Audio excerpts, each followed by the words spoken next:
రాష్ట్ర ప్రభుత్వ ఉద్యోగుల సాధారణ బదిలీల ప్రక్రియకు ఏపీ ప్రభుత్వం పచ్చజెండా ఊపింది. ఈ మేరకు ఉద్యోగుల బదిలీలపై గతంలో విధించిన నిషేధాన్ని ఎత్తివేస్తూ ఉత్తర్వులు జారీ చేసింది.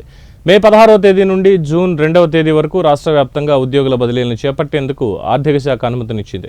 ఇందుకు అనుగుణంగా ఆయా ప్రభుత్వ శాఖల్లో బదిలీలకు సంబంధించిన అర్హతలు, ప్రాధాన్యతలపై విధి విధానాలతో కూడిన మార్గదర్శకాలని ప్రభుత్వం విడుదల చేసింది.